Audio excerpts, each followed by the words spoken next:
Hello friends, welcome to Katiyar DK education point. I am Divya और आज हमारी ईवीएस की क्लास है। ये क्लास आपकी सीटेट पेपर 1 के लिए है। हम क्लास 5th की ईवीएस की बुक कर रहे थे, जिसमें कि आज हम चैप्टर नंबर 5 बीज बीज बीज और चैप्टर नंबर 6 बूंद बूंद दरिया दरिया, आज ये दो चैप्टर हम समझने वाले हैं। तो चलिए क्लास को शुरू करते हैं।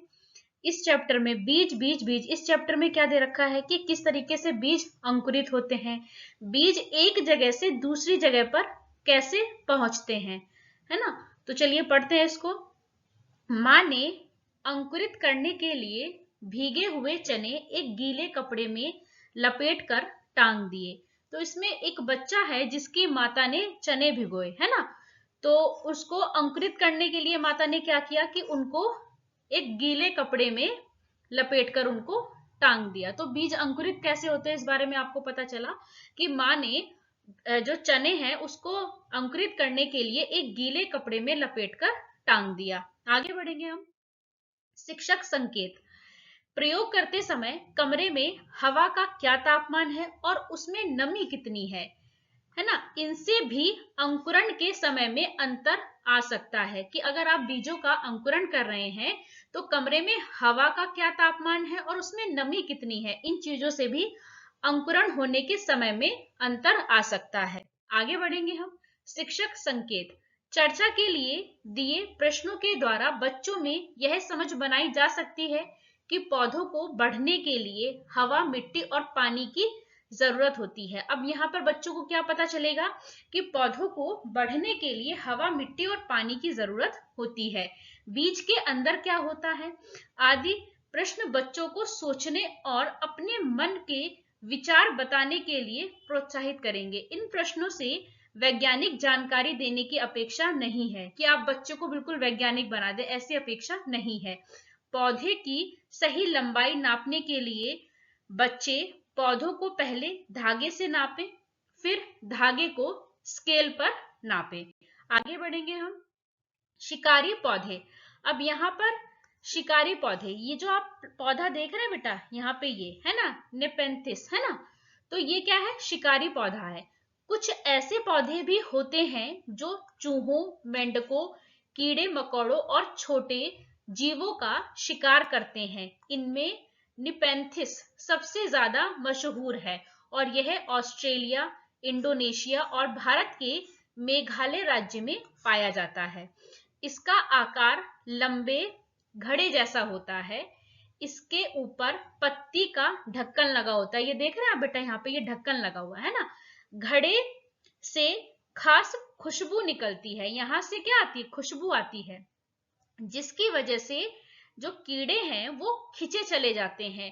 पौधे के ऊपर पहुंचते ही कीड़े अंदर फंस जाते हैं और बाहर नहीं निकल पाते हैं। यहाँ पर कीड़े जाकर के फंस जाते हैं।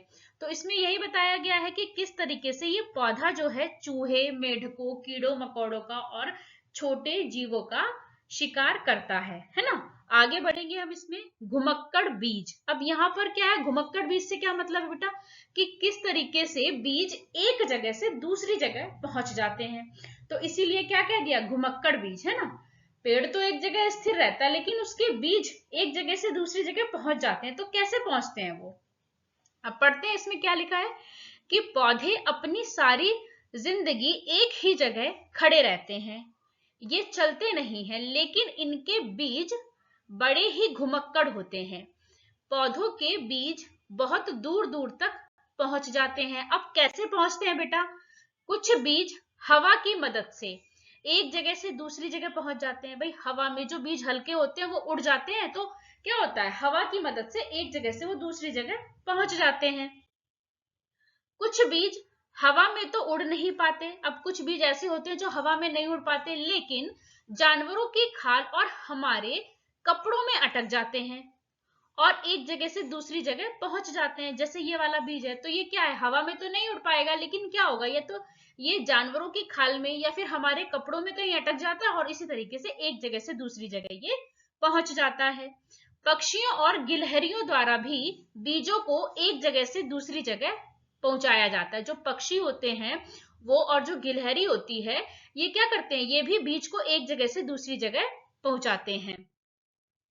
कुछ बीज पानी में बहकर एक जगह से दूसरी जगह पहुंच जाते हैं, ये देख रहे हैं आप। तो ये क्या है कि पानी में बहकर ये एक जगह से दूसरी जगह ये पहुंच जाएगा। पौधे स्वयं भी अपने बीजों को दूर छिटक देते हैं। अब जैसे कि सोयाबीन की फली, ये देख रहे हैं आप, ये तो जैसे ही सोयाबीन की फलियां पककर सूख जाती हैं तो ये चिटक जाता है बेटा, यहाँ से देख रहे हैं आप, इसमें से बल्कि कुछ बीज चिटक कर निकल भी गए हैं, है ना।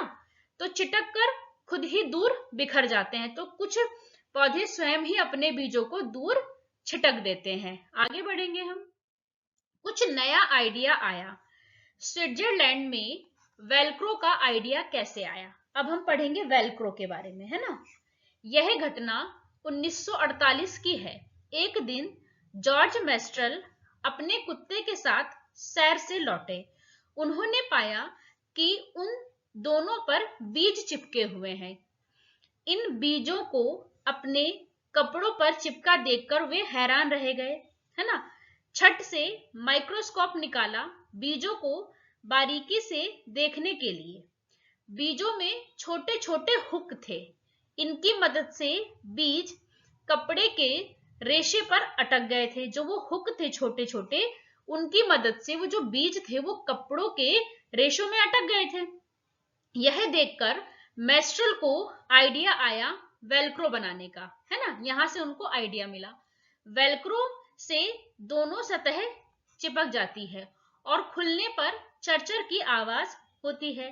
तुमने बस्ते, कपड़े, है ना, जूते, पट्टे आदि में इसका इस्तेमाल देखा होगा, है ना। मजेदार किस्सा प्रकृति से प्रेरणा लेने का, है ना। तो किस तरीके से आपको पता चला कि वेलक्रो का आइडिया किस तरीके से आया, है ना। आगे बढ़ेंगे हम।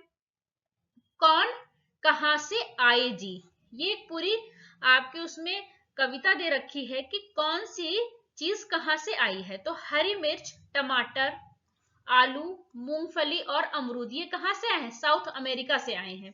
गोभी और मटर कहां से आई है? यूरोप से आई है। कॉफी बीन्स और भिंडी कहां से आए बेटा? अफ्रीका से आए हैं। सोयाबीन कहां से आई है? चीन से आई है।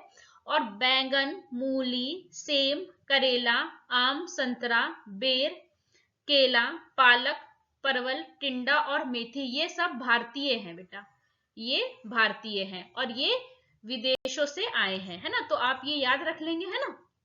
आगे बढ़ेंगे हम। आपका चैप्टर नंबर 6 यहां से शुरू हो जाता है, बूंद बूंद दरिया दरिया, है ना। बात पुरानी है, यह 650 साल पुराना घड़सी सर है। सर यानी तालाब, है ना। 650 साल पुराना है घड़सी सर। सर का मतलब क्या है? तालाब। इसे जैसलमेर के राजा घड़सी ने लोगों के साथ मिलकर बनवाया था। इनके दोनों तरफ पक्के घाट, सजे हुए बरामदे, कमरे, बड़े हॉल और ना जाने क्या क्या था। वहां लोग मिलते जुलते थे, जलसे होते थे और गाने बजाने का प्रोग्राम भी होता था। इसके घाट पर बनाए गए स्कूल के आसपास के बच्चे पढ़ने आते थे। सभी इस बात का ध्यान रखते थे कि तालाब गंदा ना हो और सफाई में भी हाथ बटाते थे। आगे बढ़ेंगे हम। मीलों तक फैले इस घड़सी सर में बारिश का पानी इकट्ठा होता था। तालाब इस तरह से बनाया गया था कि जब वह पानी से भर जाता तब बाकी पानी बहकर नीचे बने हुए तालाब में चला जाता।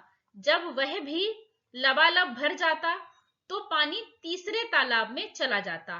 इस तरह 9 तालाब एक दूसरे से जो है आपस में जुड़े हुए थे। पूरे साल पानी की कोई परेशानी नहीं होती थी। आप इमेज में देख रहे हैं यहाँ पे। आगे बढ़ेंगे हम।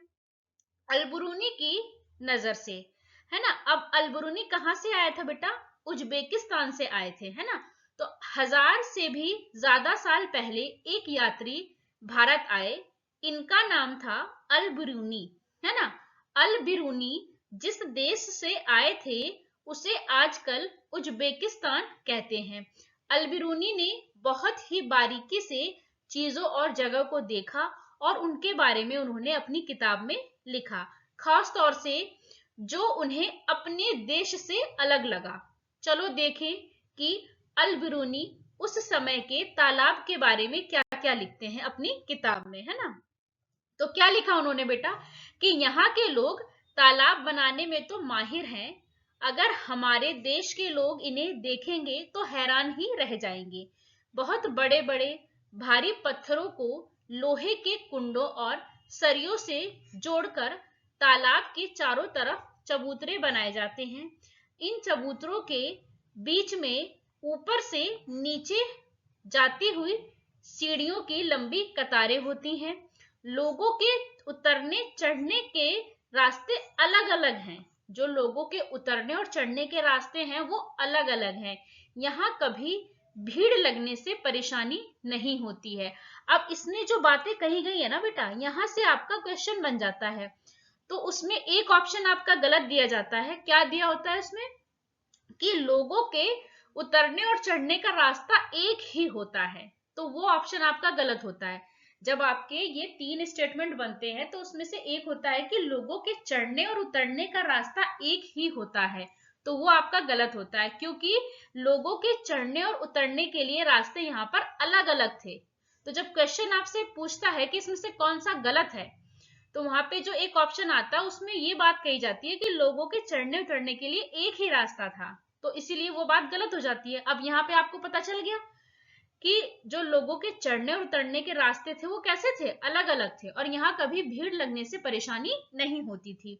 आज इतिहास पढ़ने वाले लोगों को अलबरूनी की किताबों से उस जमाने के बारे में बहुत कुछ पता चलता है।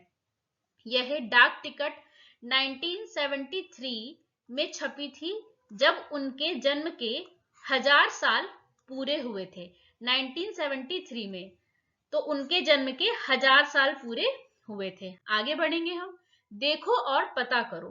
अपने स्कूल के आसपास के इलाके को देखो, क्या वहां कच्चा मैदान, पक्की सीमेंट से बनी सड़कें, नालियां आदि हैं? इलाका किस तरह का है, जैसे ढलान वाला, है ना, पथरीला या किसी तरह का? तुम्हें क्या लगता है कि बारिश का पानी बहकर कहाँ कहाँ जाता होगा, जैसे जमीन में, नालियों में, पाइपों में, है ना, गड्ढों में आदि। आगे बढ़ेंगे हम। बूंद बूंद की कीमत, है ना। अब यहाँ पर हमें बताया गया है कि पानी कितना कीमती है। राजस्थान में जैसलमेर के अलावा बहुत से इलाके ऐसे हैं जहां साल में बहुत ही कम दिन बारिश होती है। यहाँ की नदियों में भी साल में कई महीने पानी नहीं रहता है। आगे बढ़ेंगे हम। पानी को इकट्ठा करने के लिए तालाब और जोहड़ बनाए जाते हैं। यह एक सांझी, सांझी मतलब सबकी, यह एक सबकी जरूरत है, पानी तो सबकी जरूरत है, इसीलिए इंतजाम में सभी जुड़ते हैं, चाहे व्यापारी हो या फिर मजदूर हो। तालाब में से कुछ पानी जमीन सोख लेती है और इस तरह जमीन के आसपास के कुओं और बावड़ियों में भी पानी पहुंच जाता है। आसपास की जमीन भी नम और उपजाऊ हो जाती है। आगे बढ़ेंगे हम। शिक्षक संकेत। संकेत में क्या है कि बच्चों को बताएं कि अलबरूनी की किताब किस तरह से इतिहास के बारे में जानने में मददगार है। अब देखो, उनकी किताब से हमें पता चला कि उस जमाने में जो किस तरीके के पत्थर के चबूतरे थे, किस तरह के बावड़ी बनाई जाती थी, है ना। तो कहाँ से पता चला आपको? लोगों के चढ़ने और उतरने के लिए अलग अलग सीढ़ियां थी, तो ताकि किसी को भीड़ की समस्या ना झेलनी पड़े। तो ये सब कहाँ से पता चला आपको? उनकी किताब से, है ना। तो इसी तरीके से कि बच्चों की जो अलबरूनी की किताब है वो किस तरीके से हमें इतिहास के बारे में जानने में मददगार है। ऐसे ही अन्य इतिहास के स्रोत जैसे इमारतें, दस्तावेज, सिक्के, चित्र आदि के बारे में चर्चा करें। उज्बेकिस्तान को संसार के नक्शे में ढूंढने में बच्चे की मदद करें। आगे बढ़ेंगे। तुमने क्या कभी बावड़ी देखी है ना। अब ये पूछ रहा है कि क्या आपने कभी बावड़ी देखी है। इस चित्र को देखकर क्या तुम अंदाजा लगा पा रहे हो कि ये सीढ़ियां जमीन के नीचे कई मंजिल तक जा रही हैं? यहाँ पे देख रहे हो आप बेटा, ये सीढ़ियां जमीन के कई मंजिल नीचे तक जा रही हैं। पानी ऊपर से खींचने के बजाय लोग खुद पानी तक पहुंच सकते थे, इसीलिए कुछ लोग इसे सीढ़ीदार कुआं भी कहते हैं, क्योंकि इसमें सीढ़ियां बनी है और नीचे लोगों को खुद जाना है। है ना, रस्सी से पानी नहीं खींच रहे, वो खुद पानी तक पहुंच रहे हैं। तो इसीलिए इसे क्या, और उसमें सीढ़ियां बनी हुई है, तो क्या है ये, सीढ़ीदार कुआं भी इसे कहते हैं। पुराने जमाने में लोग काफिले बनाकर लंबे सफर करते थे। अक्सर लोगों का मानना था कि प्यासे यात्रियों को पानी पिलाना बहुत अच्छा काम है। इसीलिए कई जगह बहुत ही सुंदर बावड़ियां बनाई गई थी कि जो मुसाफिर हैं उनको पानी पिलाना अच्छी बात है। और वाकई में ये अच्छी बात है, हमें सबको पानी पिलाना चाहिए। तो क्या, इसीलिए क्या होता था कि बहुत सी जगह पर सुंदर बावड़ियां बनाई गई थी। शिक्षक संकेत, इसमें क्या दे रखा है बेटा, जमीन पानी किस तरह से सोख लेती है, कुएं या बावड़ी में पानी कैसे पहुंच पाता है, चर्चा करें। अब यहाँ पर आप बच्चे के साथ चर्चा करेंगे कि कैसे जमीन पानी को सूखती है और कुएं में पानी कैसे पहुंचता है। मुसाफिरों के लिए पानी का किस किस तरह का इंतजाम होता था, जैसे प्याऊ, मशक या और कुछ, है ना। आजकल सफर में लोग क्या करते हैं, आजकल सफर में लोग क्या करते हैं, पानी की बोतल खरीद लेते हैं ना, यही देखा है आपने। तो उस समय क्या होता था कि प्याऊ, है ना, और मशक, है ना, यहाँ से लोग पानी का इंतजाम करते थे अपने लिए। आगे बढ़ेंगे हम। पानी से जुड़े रिवाज, आज भी कहीं कहीं कई सौ साल पुराने पानी के स्रोत हैं, जैसे बावड़ी, तालाब, नौला, धारा आदि, जिनसे लोगों की पानी की जरूरत पूरी होती है। उत्तराखंड के एक फोटो, अब उत्तराखंड की एक फोटो दिखाऊंगी, आगे लगी हुई है, जहां पर पानी से जुड़े कई रिवाज हैं, त्योहार हैं और जश्न हैं। कई जगह तो आज भी बारिश से तालाब भरने की खुशी में आसपास मेले का माहौल हो जाता है। जब बारिश होती है और तालाब में पानी भर जाता है तो क्या, मेले का माहौल हो जाता है, लोग इतनी खुशी मनाते हैं। आगे बढ़ेंगे बेटा इसमें। अब ये है वो फोटो, उत्तराखंड की जो एक फोटो मैंने आगे बताया आपको, वो ये फोटो है। यह उत्तराखंड की एक दुल्हन है जो ब्याह के बाद नए गांव में आई है। वह झरने या तालाब पर जाकर सिर झुकाती है।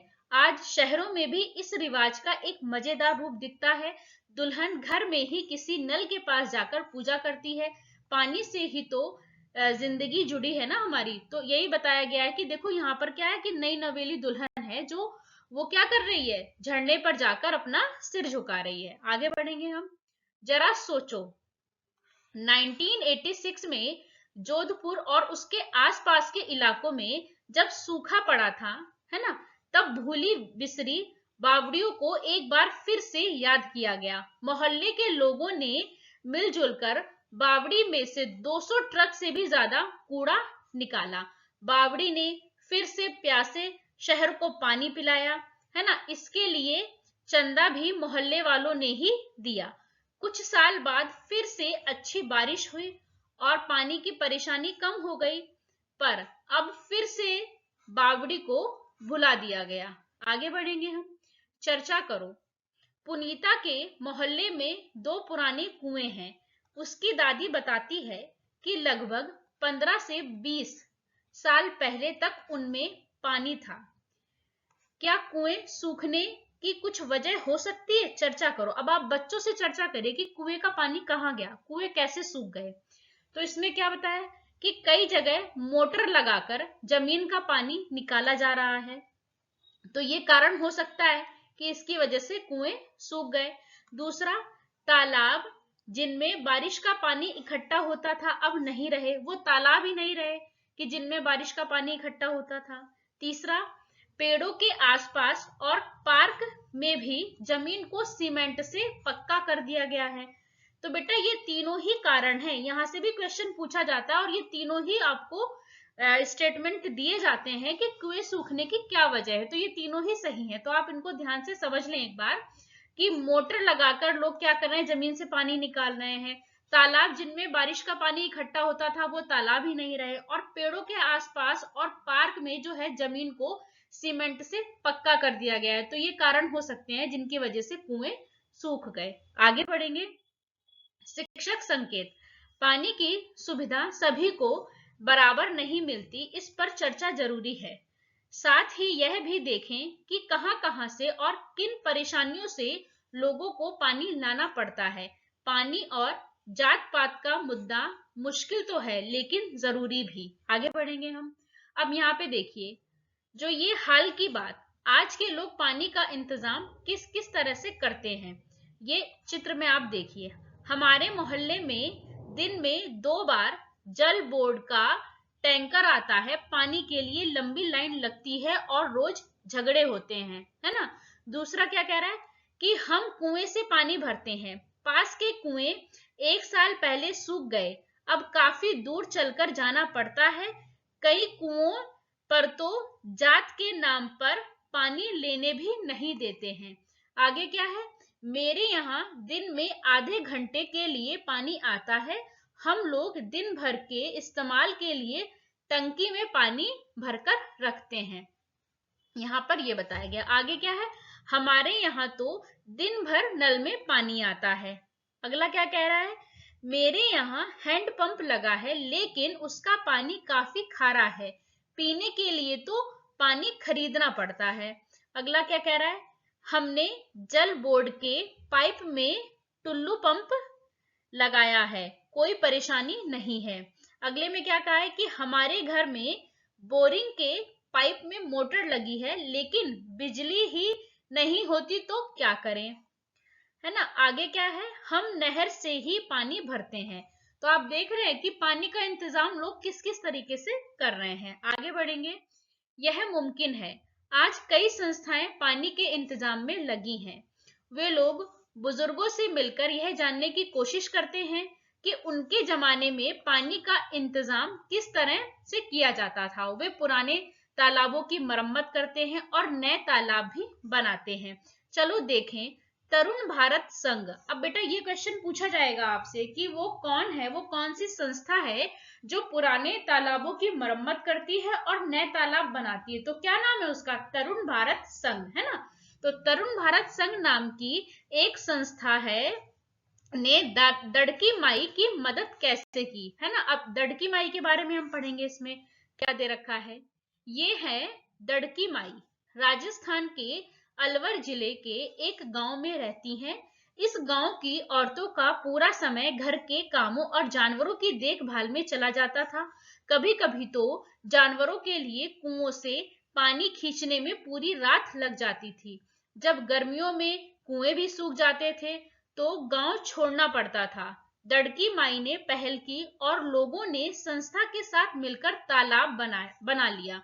जानवरों के चारे पानी की परेशानी कम हुई और ज्यादा दूध मिलने लगा। लोगों की कमाई भी बढ़ी। वे लोग अब दूध का मावा बनाकर भी बेचते हैं। तो यहाँ पर आपने देखा कि किस तरीके से जो तरुण भारत संघ नाम की संस्था है वो क्या करती है, पुराने तालाबों की मरम्मत करती है और नए तालाब बनाती है। तो ये क्वेश्चन बहुत ज्यादा इंपॉर्टेंट है, इस संस्था को आपको जरूर याद रखना है। यहीं पे हमारे दोनों चैप्टर कंप्लीट होते हैं। वीडियो अच्छी लगे तो लाइक करें, शेयर करें, चैनल को सब्सक्राइब करें। Thanks for watching this video.